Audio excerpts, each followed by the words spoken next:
아이고 우리 장로님 너무 착하셔서 그 내조 외조 잘 조화롭습니다. 아주 우리 양 목사님이 시집을 잘 갔네요. 아주 감사합니다.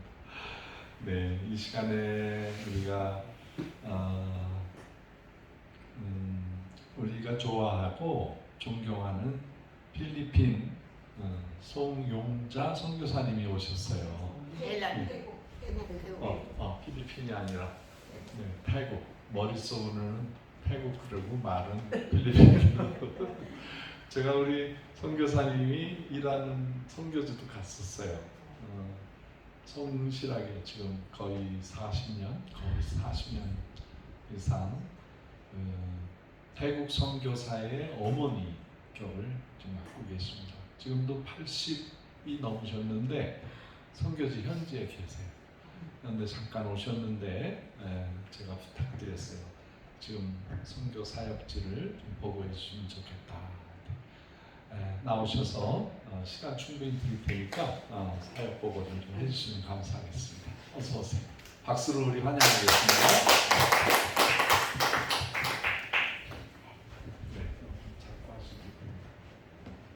만나서 반갑습니다. 네.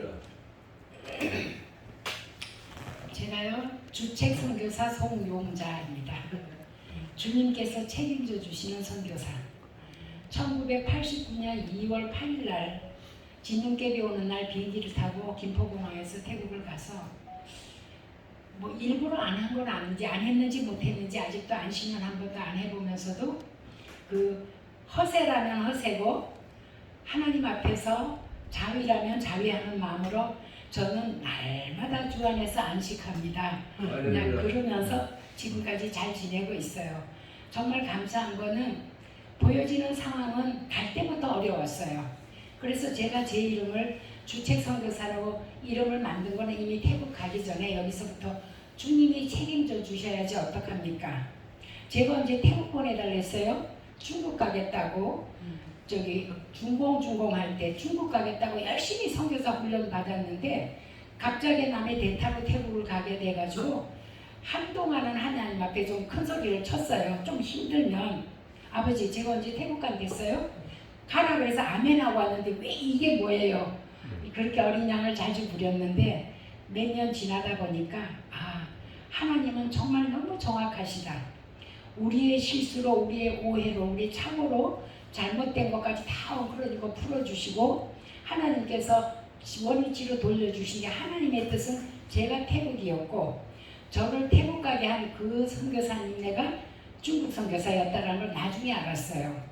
그래서 어쨌건 태국에서 잘 지내면서 태국 분들 필리핀 다니면 좀 알 거예요. 그래도 필리핀은 바탕이 캐톨릭 바탕이라도 있으니까 그래도 조금 예수하면은 마리아의 아들이란 거라도 알고 통하는데 이 태국은 소승불교다 보니까 제일 처음에 가가지고 예수 믿으라고 전하니까 카톨릭은 서양식 절로 알고 있었거든요. 그 사람들이. 근데 이거는 또 어느 나라식 절이냐 질문이 그렇게 나올 만큼 정말 모두가 다 절이에요. 태어나면서부터 절의 이름 적어놓고 죽어서 장례는 절에 가서 화장해야 되고 그러니까는 대자대비한 불교 의식에서 상대방의 마음을 불편하게 해주는 자체가 벌써 이미 죄니까 그거를 몰랐을 때는 이 사람들이 왜 이렇게 거짓말을 잘하는가 화가 많이 났어요. 근데 이제 그걸 알고 나니까 저 사람은 전혀 죄의식 없이 내 마음을 편안하게 해주려고 좋은 의미에서 선행으로 한 거다라는 걸 알고 나니까 화가 나는 게 아니라 아버지 어떻게 하면 좋아요? 내가 온 목적은 복음을 전해야 되고 내가 만난 예수님을 만나야 되고 함께 하나님 나라 가야 된다는 걸 알려야 되는데 이 사람들은 먼저 죄인을 만드는 게 급하네요.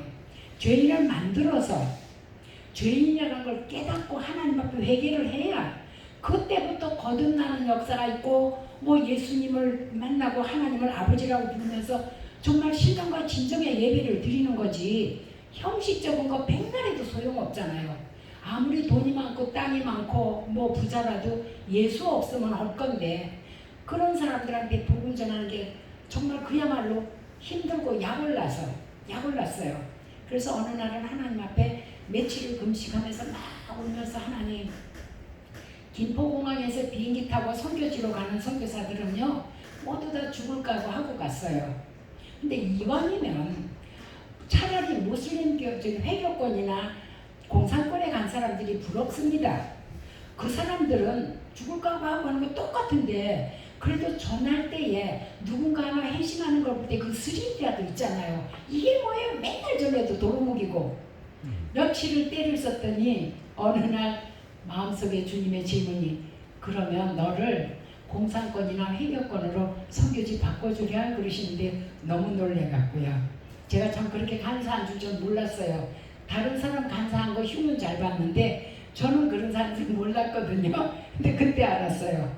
아버지 오죽 알아서 배정을 잘해 주셨겠습니까? 안 바꿔도 돼요. 왜냐하면은 우리 세계 선교사들 가끔 모여서 모임을 갖다 보면은 들리는 소식이 있잖아요. 공산권이나 회교권에 있는 선교사들은 우리끼리 대화를 하면서도 누가 들을지 모르니까 하나님은 회장님, 목사님하고 부르지 않고 사장님, 그 다음에 우리끼리는 전부 다 선생님으로 다 통하는 거예요. 그럼 저는 제 성격상 제 신분 감추고는 살 자신이 없는 거예요. 그래서 오죽 알아서 배정을 잘해 주셨냐고 그 소리 쏙 들어갔어요. 태국에 도착해서 만 4년간은 어렵지만 그래도 하나님께서 저에게 태국이 어떤지를 조금 알려주시는 그런 기회가 됐고 언어를 공부할 수 있는 기회가 됐어요. 팀 사역을 하다가 팀 사역을 하는데 제가 맡은 담당은 고아들, 윤락가를 거쳤던 어린 소녀들, 뭐 그냥 결손가정의 자녀들, 정말 사회적으로 나이만 어렸다 보이지 남녀 아주 바닥에 있는 애들하고 동거생활하는 거였는데 그래도 만 4년 생활하면서 사랑의 집 1, 사랑의 집 2, 처음에 사랑의 집 2에서 6명 데리고 저까지 7 식구가 살다가 식구가 점점 늘어지고 식구 많아지고 연령 차이가 너무 많으니까 감당하기 어려워서 둘로 나누어서 어린아이들 사랑의 집 1, 그 다음에 저는 큰아이들 데리고 사랑의 집 2, 집을 둘로 나누면서 많은 자녀들에게 정말 엄마 노릇, 누나 노릇, 정말 선생님 노릇 하면서 주님께 기도하기를 오해가 있을까봐 그러는데 제가 결혼했었던 싱글입니다. 그러다 보니까 하나님 앞에 주님, 내가 이 아이들 주님 사랑으로 잘 양육하면 내가 낳았던 아이 주님이 책임져 주고 키워주시겠죠. 그런 마음으로 진짜 얘네들을 내가 낳지 않은 아이다, 태국 아이다라는 생각 없이 야단칠 일 있으면 야단치고 새벽 2시까지 붙들고 앉아 기도해 주려서 기도해주고 정말 정성을 다해서 키웠었는데 만 4년 후에 팀이 제가 팀에서 나온 게 아니고 팀을 해체시키겠다고 이제 팀 사역 한국 사람들하고 안 한다는 바람에 별 수 없이 이 울타리에서 나와야 되는 입장에 하나님, 제가 아직도 못 깨달은 게 있습니까? 아직도 회개할 게 남았습니까? 왜 비록 저한테는 가정이라는 테두리를 가지면 이렇게 주님 앞에 안 되는 겁니까? 내가 얘네들 자식으로 알고 사는데 왜 또 막느냐고 많이 아파했어요. 근데 제가 태국 갈 때는 하나님 앞에 철없이 기도를 해서 종신하겠습니다, 뿅목했습니다 그러고 갔는데 이제 겨우 4년 한국으로 보따리 쌀 수도 없고 그냥 있자니 갈 곳이 없고 정말 어떻게 할 줄을 몰랐는데 함께 팀이 흩어지다 보니까 다른 선교사님들은 오히려 저를 부러워했어요. 그래도 언어는 맞췄지 않습니까? 아무 소리 하지 말고 한국 들어가서 4년 됐으니까 안식년 왔습니다 하고 다시 준비하고 좀 쉬었다가 다시 오면 되는데 우리는 언어도 안 끝나고 이거 뭡니까 이러는 거예요. 그러니까 더 이상 힘들다는 말도 못해요. 나를 부러워하는 사람이 있으니까. 그런 상황에서 주님 앞에 기도를 하니까 어쨌건 일단은 보따리를 못 살려면 이 집에서 나와야 되니까 제일 싼 집을 얻으러 다니다 보니까 절간 옆에 빈민가에 가갖고 집 아파트 5층 건물에 서민 아파트 방 하나 얻었는데 방 2칸을 헐어가지고 베델타이 교회라고 교회 이름, 교회를 부르기 전에 방 한 칸 얻어갈 수 있는데 아니 하나님께서 자꾸만 교회를 하라시는 거예요. 너무 놀래가지고 하나님, 저는요 한국에서도요 여교역자들이 단독 목회하는 거는 별종인 줄 알았어요. 저를 보고 태국 땅에서 하물며 절간 옆에서 저보고 목회를 하라고 좀 못합니다. 막 때를 썼어요. 하필이면 절간 옆에서 하게 하냐고. 근데 만 3일을 두문불출하고 단식하고 울어버렸더니 3일째 되는 날 네가 태국의 불교국인 줄 몰랐냐? 그건 알았어요. 그러면 태국의 방콕이 태국의 수도인 줄도 몰랐냐? 그것도 알았고요. 기가 좀 죽었어요. 세 번째 질문이 그럼 태국의 수도 방콕에 살면서 네가 사원을 한두 개 봤냐 하는데 할 말이 없었어요. 지금은 건물들이 높아졌어요. 그래서 옛날보다 사원의 수가 훨씬 많아졌지만 눈에는 덜 보이는데 옛날에는 버스를 타고 가나 배를 타고 가나 눈 돌리는 곳마다 저기 있었거든요. 그래서 막 울었어요. 하나님, 이유가 있으시군요. 저는 싫다고 하지만 이유가 있으시군요. 하나님 하게 하시면 해야죠. 그리고 그 다음 날부터 주변을 둘러보니까는 제법 먼 반경을 멀리 돌아도 정말 교회 찾기가 힘들어요. 아, 이래서 그러시는구나.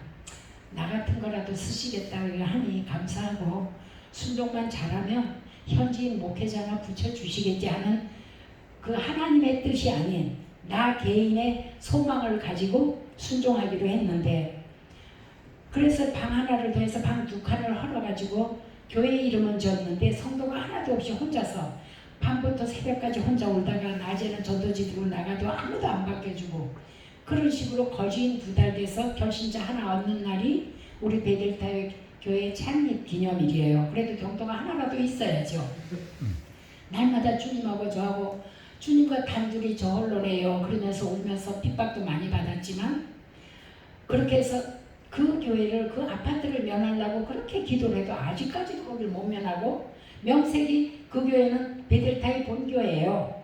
그리고 저 남쪽의 끄라비 많은 세계 사람들이 휴양지로 가는 남쪽의 아주 아름다운 해변 쪽에는 그 명색은 지교회지만은 하나님의 은혜로 아주 아름답게 잘 지었어요. 그게 하나님께서 심부름시킨 3번째 교회인데 2번째 교회는 의정부의 성안교회에서 제가 전도사로 사역하다가 태국을 갔거든요. 저희 본교회 성안교회에다가 근로자들을 위한 태국인 부서를 하나 세워가지고 태국인들이 거기서 예배를 드리게끔 했는데 그것이 하나님 은혜로 참 많은 우여곡절이 있었지만 어떻게 잘 성장해서 지금은 이제 독립된 태국인 교회가 돼가지고 펠로십 교회라고 저하고는 지금은 상관이 없어요. 태국에서 선교사로 계시던 이용웅 선교사님, 백운하 선교사님 부부가 잘 사역을 잘하고 있어서 그 교회 역사에는 송영자 선교사로 인해서 시작됐다라는 거 그거 하나뿐이지 지금은 저랑 상관이 없지만은 하나님께서 교회 세우라는 것에 방콕 수도의 사원 옆에 또 한국의 근로자들 위해서 그 다음에 끄라비에 또 하나 잘 지었는데 끄라비 사역지는 정말 돈 없어도 돈이 많다고 선교 잘하는 교회 없고 교회가 커서 선교하는 게 아니에요. 일은 주님께서 하셔요. 누가 순종 잘하는 사람을 사용해서. 그러는데 그 끄라비에 쓰나미 터졌을 무렵에 그 쓰나미 터진 사람들 너무 당한 사람들 안타까워서 울고 기도한 그 끝에 얘기 다 하면 길고 남서울교회에 이철 목사님이 담임하실 때 남서울교회를 통해서 인도네시아 아체에다가 3천만 원 쓰나미 성금을 보내주기로 책정 다 해놓고 결제해놓은 돈을 하나님의 은혜로 태국의 송영자한테 보내주기로 하는 바람에 저는 전혀 모르는 상황인데 그렇게 되어 3천만 원을 감사합니다 하고 통장에다 넣어놓고 이철 목사님한테 여쭤봤어요. 제가 목사님 이왕이면은 이거 주신 거 사용은 제가 마음대로 저는 쓰나미 때문에 제가 드나들면서 기도는 했어도 직접적인 쓰나미하고는 관련이 있는 게 아니거든요. 제가 이걸 혹시 건축 씨앗 헌금으로 하면 안 되겠습니까? 왜 건축하시려고요? 제가요 교회를 하나 지어서 교회에서 자그맣게 선교 유치원을 하고 싶습니다. 끄라비에는 무슬림 동네에서 지금 사역을 하고 있고 무슬림 동네지만 십자가를 크게 세우고 지금 누가 뭐라고 못해요.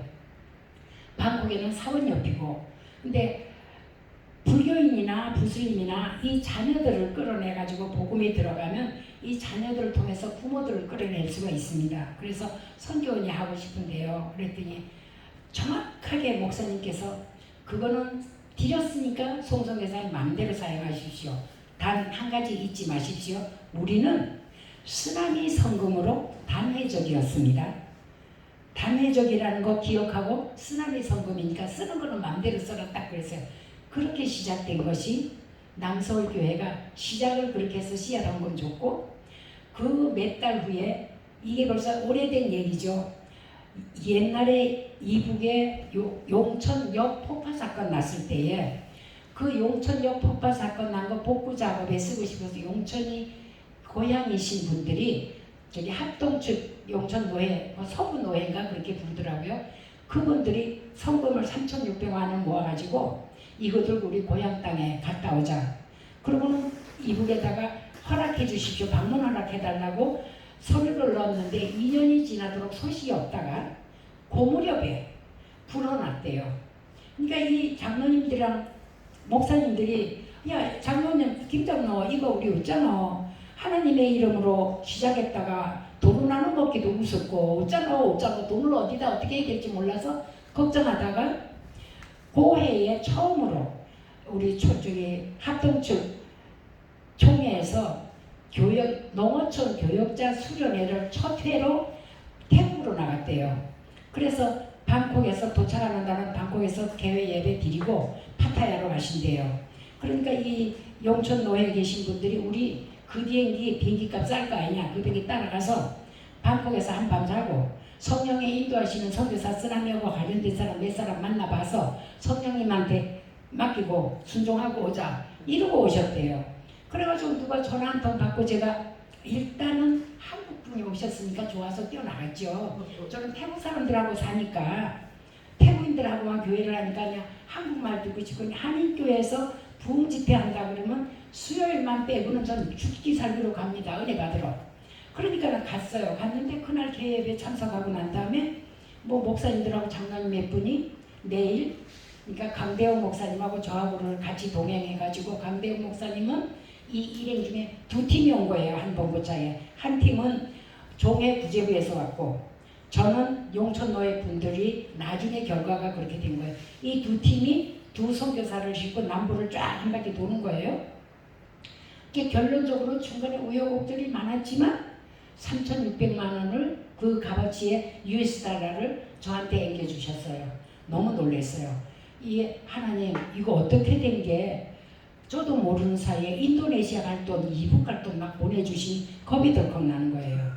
지난번 거는 은행에 넣었는데 이것도 은행에 갖다 넣으면 하나님이 저거 순종 안 한다고 뭘 하실 것 같아요. 이거 갖고 당장 일이 되는 건 아니지만 일단 출발은 해야 될 것 같아서 하나님 감사합니다. 순종만 하면 주님이 일은 다 하시는 줄 알고 일단 저질렀어요. 저질러 놓고 갔더니 교회나 목사님들이 모두 그러겠습니까만은 제가 만나본 몇몇 교회는 남들이 차려놓은 밥상에 숟갈 하나 없는 걸 안 하겠다 하더라고요.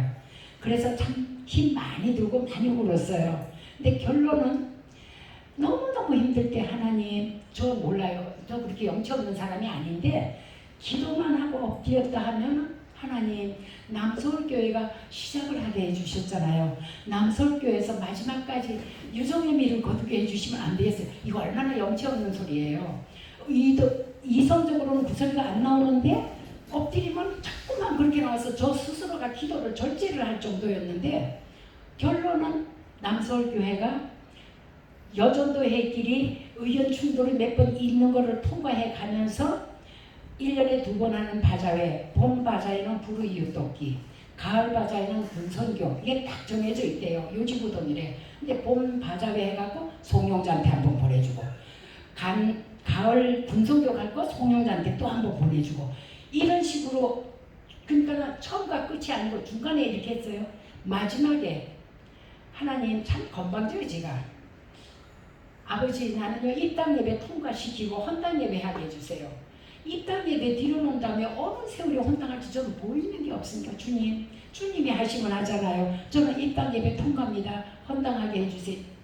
돈 한 푼 없어서 기도를 했는데 2천만 원, 2천 몇백만 원쯤이 돈을 지금 업자한테 줘야 돼요. 건물은 다 됐어요. 뒷마무리 시시하게 깨끗하게 못 해놓고 간 거는 제가 말을 못 해요. 돈도 못 준 주제라. 이거는 따로 이제 기술자 부르다가 마무리를 하면서 저 업자를 찾아갔어요. 내가 헌당 예배를 드리고 싶은데 헌당 예배 초청장을 만드는 걸 가져가서 내가 그래도 하나님 앞에서 내가 빚을 진 상태에서 헌당을 못 드리겠고 장로님이 허락해 주시면 내 주머니 돈 갖고 교회 진 거 아니지 않습니까? 예배를 드리면은 교회가 그냥 오지 않을 거고 제 동생들도 옵니다. 그래도 조금씩 갖다 줄 건 십시일반으로 이거는 나올 거니까 장로님이 도와주시면 예배 드린 이후에 제가 2주 안에 목사님 이거 저기 장로님한테 이거 다 드릴 테니까 허락해 주십시오라고 했더니 그러자 그랬어요. 근데 그때가 언제인지 아세요? 저기 몇 년 전에 쿠데타 일어나가지고 공항 폐쇄될 때 국제공항이 폐쇄가 되더니 국내선까지 폐쇄가 되는 거예요. 열린 길은 푸켓만 남았어요. 푸켓공항. 근데 전부 다 다른 데 취소하고 푸켓을 다 몰려서 공항이 만석이라서 자리도 없을 때예요. 근데 그 상황에 하나님께서 일하시면 너무 그게 기적이라기보다 웃기시는 거예요. 주님이 일 좀 하시려면 좀 편안하게 해주시면 얼마나 좋으셔. 남서울교회에서는 이제는 할 거 다 했으니까 못 해준다 그랬는데 여전도 6 여전도회가 각 회장들이 데모하다시피 당회장 목사님 가서 우리가 왜 못 갑니까? 우리 이 좋은 잔치 우리 갑시다. 우리가 바자회를 2번씩이나 하고 얼마나 기도를 했는데 이 좋은 날 왜 못 갑니까? 목사님 모시고 갈랍니다. 하도 난리를 쳐서 조금 몸을 움직이긴 했는데 교회가 당회가 아니 도대체 쓰나미 성금 달의 성금이 해도 너무하지 않냐 안 된다 이래가지고 시끄럽다가 결론은 당회에서 목사님하고 그 당시에 저 건축할 때 많이 도와주셨던 그 성교부 장로님하고는 당회에서 보내기로 하고 여전도회는 당신네들이 비행기값 해갖고 가려면 가라. 총 6 연합회의 총회장 한 분만 오시고 3분이 오시기로 해가지고 예약을 해놨대요. 근데 이분들이 끄라비고 와요. 서류상으로는. 제가 제 동생한테 연락을 해서 야 무슨 일인지 전세 비행기 단지 몰라도 남서울교회 식구들이 지금 끄라비고 온다. 너도 이거 알아봐가지고 너라도 와라. 지금 급했어요. 근데 어느 날 내일이면은 이분들이 비행기 타고 이제 한국을 출발해야 되는데 오늘 여동생이 전화해서 언니 내가 여행사 와서 아무리 사정을 해도 안 된다고 짜증을 내. 언니가 얘기 좀 해. 제가 전화를 했잖아요. 그랬더니 딱 짜증스러운 직원 목소리 여행사 직원. 자매님 이 전화 제가 했어요. 전화비는 제가 내는 거죠. 그냥 들어만 주실래요? 하도 동생들한테 여러 번 얘기를 해가지고 그 코드 남바를 제가 알고 있어요. 입에서 줄줄 나오더라고요. 그러니까 뭐 어제 몇 기로 지금 몇 시에 오신다고. 그러니까 거기다 한 명 더 끼울 자리가 이제 확인 좀 해주면 안 되냐고 이렇게. 성회사님 잠깐만요. 그 코드 번호 한 번 더 불러주세요. 불러줬더니 조금 기다리라고 하더니요. 저쪽에서 다급하게 성교사님 빨리 남서울교회를 연락해서 그 비행기 못하게 하셔야 됩니다. 그거는 태국 가는 게 아니고 필리핀에 최근에 크라크 공항이 신공항이 생겼습니다. 이게 코드 넘버가 크라크 가는 거래요. 필리핀 간대요. 와. 근데 태국에서 지금 해 떨어질 시간이면 한국이 2시간 빨라요. 퇴근 다 했어요. 근데 제가 핸드폰 번호 아는 사람은 한 명도 없어요. 남서울교회 성교부 사무실 번호만 아는데 전화를 하니까 아무도 전화를 다 퇴근하신 거예요. 아버지 어떡합니까? 어떡하게 막 안달을 하다가 몇 년 전에 윤수길 선교사님 사모님하고 한국에서 만났을 때 그 언니가 동생분하고 전화로 연락했는데 생각이 나서 막 옛날 묵은 수첩 버리려다가 안 버리고 찾아가고 전화를 한번 했더니 한대희 사모님의 언니랑 통화가 됐어요. 그래서 번호를 알고 연락했더니 사모님이 느긋하게 전화를 받는 거를 사모님 나 인사할 시간 없으니까 빨리 남장모님 바꾸세요. 장로님 제 말씀 먼저 들어주세요. 빨리 여행사에다가 내일 가는 비행기 그거 타면 필리핀으로 가십니다. 태국으로 못 오시니까 여행사에다가 우리는 태국 가겠다고 했다. 그러니까 푸켓 공항으로라도 보내줘라라고 말씀하세요. 제가 내일 푸켓으로 나중에 가겠습니다. 그래 놓고 결론은 이분들이 급해가지고 어느 선교구에 있는 집사님, 전문 집사님 통해서 이걸 했더니 여행사에서 자기네 실수를 인정하고 목숨 걸고 책임질 테니까 시간 맞춰서 공항으로 나오기만 하십시오 그랬대요. 공항에 나갔더니 이미 일반석 다 만석이라서 이분들을 비즈니스석에 앉혀가지고 편안한 좌석에 식사 잘하고 그러고 오셨대요. 그랬는데 그분들 오신 분들도 은혜를 받고 기분 좋게 오셨지만 우리 남부 지역에서는 태국 분들만 지금 다 와서 이제 함께 예배를 드릴 판이잖아요. 예배 시작하기 전에 이미 은혜를 다 받은 거예요. 지금 국제공항이고 뭐 국내선이고 다 이렇게 공항에 폐쇄된 마당에 한국에서 오신 분이 설교를 하고 한국에서 오신 분과 함께 우리가 건당 예배를 드리기 이게 은혜다라고 난리가 났었어요. 그래서 정말 하나님께서 하시는 일은 뭐 겪은 일이 울었던 일도 많고 웃었던 일도 많지만은 지금 여러분들한테 시간을 너무 잡는 것 같아서 태국을 위해서 지금 기도하는 게 있어요. 태국의 3개 교단 그러니까 장로 교단하고 복음주의 연맹하고 침례 교단하고 세교회 그다음 천주교나 안식교는 우리 같이 놀지는 않으니까 그러나 태국 종교성에서는 천주교 안식교 다 기독교 단체를 키우고 있어요. 이 3개 교단이 2028년을 기해해가지고 2028년까지 열심히 복음 전하자. 그래서 100만 명의 성도 만들기. 그 다음에 만교회 세우고 만 명의 교역자 세우자. 왜냐하면 도회지의 큰 교회들 소수는 부교육자들이랑 교육자 몇 있는 데가 있지만 많은 교회들이 교육자 없는 데가 많거든요. 그러니까 만교회 세우고 만 명의 교육자 세우자라고 지금 2028년까지 목표라고 열심히 전도하고 기도합니다. 근데 제가 믿고 바라기는 하나님께서 성령 쓰나미 한번 태국 땅에 떨어뜨리면 우리나라보다 복음이 먼저 들어갔으니까 어떤 그보다 더 큰 역사가 있을지 우리는 몰라요. 지금은 열심히 기도 부탁해 주시고 그렇게 하다 보면 그 작은 자가 천을 이루겠고 그 약한 자가 강국을 이루겠다고 하시는 그 역사가 저 태국 땅에서 일어난다면 확연하건대 우리나라 예수쟁이들보다 태국 분들이 예수를 바로 만나서 예수 믿을 훨씬 감사함으로 누리면서 살 사람들이에요. 아직 못 만나서 그래요. 여러분들의 기도가 필요합니다. 감사합니다. 아유, 감사합니다.